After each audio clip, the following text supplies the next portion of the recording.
आई India से खास बातचीत करने के लिए इस वक्त मौजूद हैं आईएमए के राष्ट्रीय अध्यक्ष डॉक्टर शरद अग्रवाल।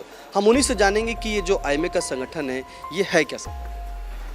देखिए, इंडियन मेडिकल एसोसिएशन स्वतंत्रता से पहले का संगठन है और 2028 में हम लोग 100 साल पूरे करने जा रहे हैं। आज की तारीख में 4 लाख से ज़्यादा मेंबर इसके सदस्य हैं और वर्ल्ड की लार्जेस्ट एसोसिएशन है ये मॉडर्न मेडिसिन डॉक्टर्स की।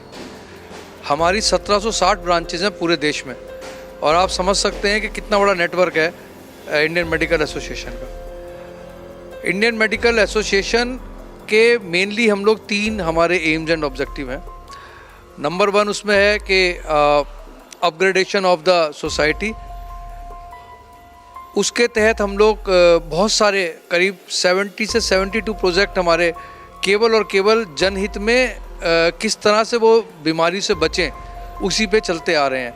चाहे वो डायबिटीज़ से रिलेटेड हो, चाहे वो हाइपरटेंशन से रिलेटेड हो, चाहे वो किसी भी तरह की मेल प्रॉब्लम से हो, फीमेल प्रॉब्लम से हो, कैंसर से रिलेटेड हो, कार्डियक डिसीज से रिलेटेड हो, ब्लाइंडनेस से रिलेटेड हो, ट्यूबरक्लोसिस हो, लेप्रोसी हो, ओल्ड एज केयर हो। इस तरह के करीब 72 to 74 हमारी कमेटीज़ जो हैं वो काम करती हैं, जो कि समय समय पर केवल इसी विषय में लोगों को अवेयर करते हैं, एजुकेट करते हैं कि किस तरह से इन बीमारियों से बचें और अगर ये बीमारी हो जाए तो किस तरह से सब इसको हैंडल करें। इसके साथ साथ हम लोग का एक बहुत ही नोबल एक प्रोग्राम चल रहा है, आओ गांव चलें। आओ गांव चले प्रोग्राम को हम लोगों ने इस साल 25 जून को रीलॉन्च करा था और उसके अंतर्गत हमारी जो 1760 ब्रांच हैं पूरे देश में, उन सभी ब्रांचेस से हमने रिक्वेस्ट करा था कि कम से कम एक गांव को गोद लें और उस गांव के अंदर रेगुलर एक्टिविटीज़ करें। और ये केवल दवाई बांटने वाला कैंप ना हो, उसमें एक आईएमए जो है एक बड़े भाई की तरह बिहेव करे उस गांव में जाके। उनको मेडिकल के अलावा भी अगर कोई प्रॉब्लम है तो उसमें एडवाइस कर सकते हैं। बहुत सारी गवर्नमेंट की स्कीम होती हैं जो गांव वालों को पता नहीं होता। आईएमए वहाँ जाके ये उनको उस स्कीम से कनेक्ट करा दे गवर्नमेंट की, और कोई भी गवर्नमेंट की ऐसी स्कीम है जो आम पब्लिक के लिए बेनिफिशियल है उससे उसको कनेक्ट करा देती है, जिससे कि गांव वालों को फ़ायदा हो। और किसी भी सीजनल बीमारी से पहले हमें क्या करना चाहिए बचने के लिए, क्या नहीं करना चाहिए, उस पर वो सारी इस तरह की चीज़ें वो उनको बताते हैं आओ गांव चले के अंदर जाके। और दूसरा हमारा एम होता है अपग्रेडेशन ऑफ आवर नॉलेज, क्योंकि आप जानते हैं मेडिकल फील्ड एक ऐसा फील्ड है जिसमें आपको डेली पढ़ाई करनी पड़ती है, रोज़ कोई ना कोई एडवांसमेंट होता है। तो उसमें हम अपनी continuous medical education program organise कराते हैं अपनी ब्रांचेस के जरिए, जिसमें डॉक्टर्स आते हैं और अपने ज्ञान का वर्धन करते हैं, डिस्कशन करते हैं। उसका सबसे बड़ा बेहतरीन एग्जाम्पल है कोविड का, जो आप देखते हैं कि पूरे वर्ल्ड में हमारा मैनेजमेंट सबसे अच्छा रहा। उसका कारण है आईएमए का ये स्ट्रक्चर, जहाँ पर हम रेगुलर अपने आप को अपग्रेड करते रहते हैं नॉलेज को। तो इससे पहले कोई और जाने हमें पता होता है कि किस बीमारी में किस तरह से ट्रीटमेंट करना है। और तीसरा है protection of our dignity of profession. तो अगर कोई हमारी डिग्निटी पे कोई प्रहार करता है तो फिर आईएमए खड़ी है और उस डिग्निटी में हमने बहुत सारे अचीवमेंट करे हैं और हमेशा हेल्प करी है। लेकिन वायलेंस एक ऐसा इशू है जो अभी भी अनसॉल्व्ड है। अभी तक आपने आओ गांव चले योजना के तहत कितने गांव जो है गोद लिए? अभी तक 1760 में से हमने 1140 गांव हमने गोद ले लिए हैं पूरे देश में, और बहुत जल्दी बाकी के गांव भी ले लेंगे। और ये हमारा कंटिन्यूस प्रोसेस है। इसमें ऐसा नहीं है कि इस साल अगर कोई टीम है ब्रांच की तो उसने एक गाँव ले लिया और अगले साल वो गाँव लेके छोड़ देंगे दूसरा, ऐसा नहीं है। जो गाँव आपने ले लिया वो कंटिन्यू करेंगे। अगर आपको लगता है दूसरा गाँव लेना है तो इन एडिशन आप ले लेंगे। तो अभी ये संख्या छोटी लग सकती है, लेकिन एक एनजीओ जो कोई पॉलिटिकल माइलेज नहीं लेती है, जो कोई फाइनेंशियल एड नहीं लेती है किसी सरकार से या किसी एजेंसी से, वो निस्वार्थ भाव से काम कर रही है। उसमें देखें तो बहुत बड़ा काम है। विश्व की बड़े संगठन है आईएमए। आज सीतापुर में जो कार्यशाला आपने आयोजन किया, इसका मकसद क्या रहा? देखिए, किसी भी संगठन में जब तक आप मोटिवेट नहीं करेंगे तब तक वो बड़ा नहीं होगा, वो संगठित नहीं होगा, वो काम नहीं करेगा। हमारी सीतापुर ब्रांच एक छोटी ब्रांच है, 100 मेंबर्स की ब्रांच है, लेकिन आप साइज़ पे ना जाइए। ये 100 मेंबर 1000 मेंबर की ब्रांच से भी बड़े हैं। जो इनका कमिटमेंट है, जो आप यहाँ तैयारी देख रहे हैं, जिस तरह से इन लोगों ने तैयारी करी है, स्टेट वर्किंग कमेटी की है, ये at par any big branch है। और ये हमारी 3rd स्टेट वर्किंग कमेटी हो रही है Indian medical association UP state की, जिसमें कि इन्हीं सब विषयों पे, जैसे मैंने बताया आपको, जो 3 एम्स एंड ऑब्जेक्टिव हैं, इन्हीं के अंतर्गत हमारे यहाँ पे डिस्कशन होते हैं डिफरेंट इश्यूज़ पे।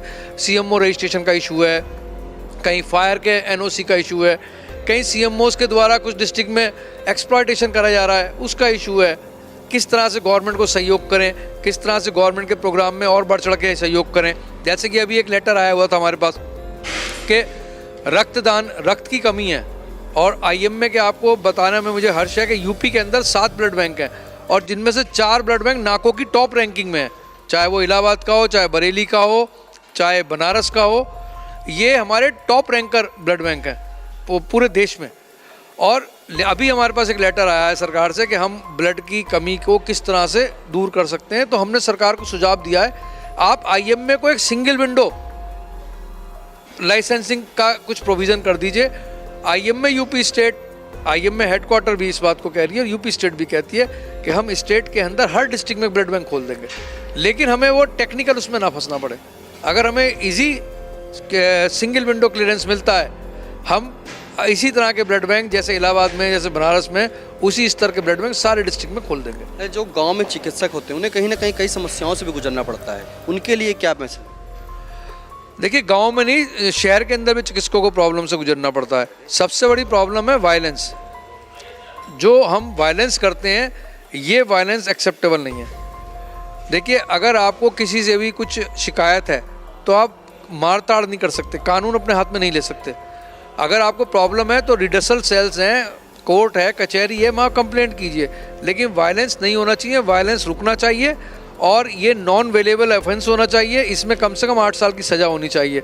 जैसे कि केरला में एक बहुत अच्छा एक्ट बना है, तो हम कोशिश करेंगे कि यूपी में भी वो बने और पूरे देश में भी बने। क्या डॉक्टरों की आवाज़ को बुलंद करने के लिए आपका संगठन क्या उच्च स्तरीय अधिकारियों को चाहता है? हम देखिए, हम किसी अपनी आवाज़ बुलंद करना या इस वाली तरह की हम लैंग्वेज इस्तेमाल नहीं करते। हम लोगों का जो धर्म है वो सेवा है, हम समझते हैं इस बात को।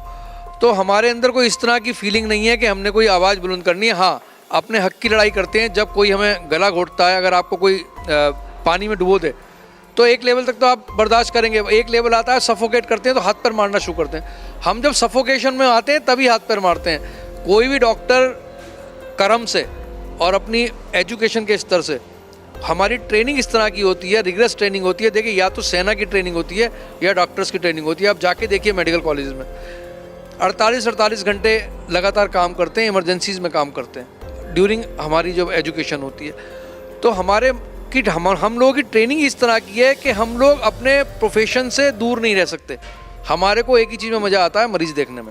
हम नहीं चाहते कि हम सड़क पर उतरें, प्रदर्शन करें, अपना समय ख़राब करें, मरीजों को परेशान हो, हम बिल्कुल नहीं चाहते। पर यस, जब कभी ऐसे ही पॉइंट आता है, सफोकेशन हो जाता है, अपनी जान पे बनाती है, तब मजबूरी होती है। क्योंकि हम जिंदा रहेंगे, अगर डॉक्टर सलामत रहेगा तभी तो आप लोगों की सेवा कर पाएगा। तो उसकी सलामती के लिए प्रेस को, डॉक्टर्स को सपोर्ट करना चाहिए। सीतापुर के लिए क्या कुछ नया देंगे? क्योंकि यहाँ पे आपने बताया कि 100 जो हैं आपके संगठन में 100 लोग जुड़े हैं, तो उन सीतापुर के लिए कुछ नई सौगात देंगे, जैसे ब्लड बैंक आपने बताया? देखिए, सीतापुर तो इतनी कर्मठ ब्रांच है कि they are not dependent on anybody. हाँ, अगर किसी भी तरह की उनको सपोर्ट चाहिए होती है, लाइक नॉलेज सपोर्ट चाहिए होती है, वो उन्हें मिलती है ना। और सीतापुर ने करीब 2 गांव गोद लिए हैं और उस गांव में एक्टिविटी कर रहे हैं। तो नेचुरली ये, बल्कि सीतापुर को सपोर्ट की जरूरत नहीं है। सीतापुर जो काम कर रही है वो और जगह दिखाया जाएगा ताकि और ब्रांचेज मोटिवेट हों। तो ये चीज़ रहे सीतापुर की। सर, इसमें जैसे बीमारी चल रही है, डेंगू और मलेरिया काफ़ी व्यापक तौर पर है, तो उन बीमारी से निपटने के लिए? देखिए, कोई भी बीमारी जब आती है, सीजनल बीमारी, हमें पहले से ही पता होता है कि अक्टूबर के मंथ में डेंगू फैलता है। जब बरसात के बाद नमी वाला सीजन आता है तो उसमें उसका लार्वा पनपता है। सबको पता है, गवर्नमेंट को भी पता है। गवर्नमेंट अपनी तरफ से एफर्ट भी करती है, पर कुछ जिम्मेदारी एज ए सिविलियन हमारी भी होती है। अगर हमें पता है कि हर साल ये होता है, तो हम क्यों नहीं इंश्योर करते कि हमारे घर के आसपास कहीं गंदगी न इकट्ठी हो? हम क्यों इस बात पर डिपेंड करते हैं कि नगर पालिका आएगी तभी गंदगी साफ होगी? हम इस बात को क्यों नहीं इंश्योर करते कहीं पानी ना इकट्ठा हो, हमारे घर में कूलर में, पौधों में, पेड़ पौधों में पानी ना इकट्ठा हो? या अगर हमें फॉगिंग करानी है तो हम क्यों ये डिपेंडेंट रहते हैं कि नहीं सरकारी फॉग करेगी तभी होगा? अपनी जान की कीमत तो हमारी भी है ना। हमारे एक बड़ा गलत ट्रेंड हो गया है कि ये सारे काम सरकार करेगी। सरकार की जो जिम्मेदारी है वो करती है, अपने जो भी उनके सीमित संसाधन है वो करती है, पर क्यों ना हम खुद इस बात, देखिए बचाव ही सबसे बड़ा जिसे कहते हैं इलाज है। हमें पता है जो सीजनल डिसीज़ हैं उससे हमें बचने के तरीके पता हैं, वो IMA के माध्यम से हम समय समय पे जागरूक करते रहते हैं। तो पब्लिक को भी ये बचना चाहिए। ऐसा नहीं हो सकता कि पब्लिक कहे कि ये सरकार ही बचाएगी। हाँ, जिसको बीमारी हो गई उसे क्वालिफाइड डॉक्टर को ही दिखाना चाहिए। सिर्फ एक 150 रुपये बचाने के लिए हम ऐसे डॉक्टर्स पर चले जाते हैं जिनकी डिग्री शायद हमें नहीं पता होती, तो उसमें अगर हम चले जाते हैं तो वो जिसको पता नहीं होता कि डेंगू में क्या कॉम्प्लिकेशन होंगे, वो इस तरह की दवाइयाँ दे देते हैं, उससे डेंगू शॉक सिंड्रोम डेवलप हो जाता है और जो कि सबसे घातक होता है, जिसमें जान का खतरा हो जाता है। तो उसके लिए बेस्ट है जिसको डेंगू हो, पहली बात तो अपने आप इलाज ना कराएं, अपने आप लैब में जाके टेस्ट ना कराएं। आपके टेस्ट कराने से केवल प्लेटलेट कम होना, ज़्यादा होना डेंगू का ना तो इलाज है ना ही सूचक है। अगर आपको कोई बुखार है 3 दिन से 4 दिन से ज़्यादा हो गया है और आपको लग रहा है डेंगू है, तो आप जाएं चिकित्सक के पास जाएं, चिकित्सक के अकॉर्डिंग अपनी जांच कराएं। और अगर प्लेटलेट कम भी हैं तो पैनिक ना करें। अगर आपको कोई ब्लीडिंग नहीं है, अगर आपको 15,000 से ऊपर प्लेटलेट है तो कोई खतरा नहीं है। अगर 15,000 तक की प्लेटलेट पे आपको अस्पताल में भर्ती होने की भी जरूरत नहीं होती है। पर होता क्या है कि अननेसरी हम डॉक्टर पे, अस्पताल पे दबाव बनाते हैं कि जी मेरे को तो एडमिट करो, मेरी तो प्लेटलेट्स कम हो रही हैं। इस तरह का दबाव की जरूरत नहीं है ना। तो अगर हम खुद ही अपने आप को थोड़ा जागरूक रखें एज ए सिटीज़न, तो हमारा एक्सप्लॉयटेशन भी कम होगा, हम गलत लोगों के हाथ में नहीं जाएंगे। जितने भी आप तो पत्रकार हैं, आप पता कीजिए जितने भी डेंगू के केस बिगड़ रहे हैं उनकी हिस्ट्री पता कीजिए। पहले वो किसी अनक्वालिफाइड डॉक्टर से इलाज करा रहे थे, जब वो बिगड़ गया तब वो लास्ट में क्वालिफाइड डॉक्टर के पास या उसके अस्पताल में आते हैं।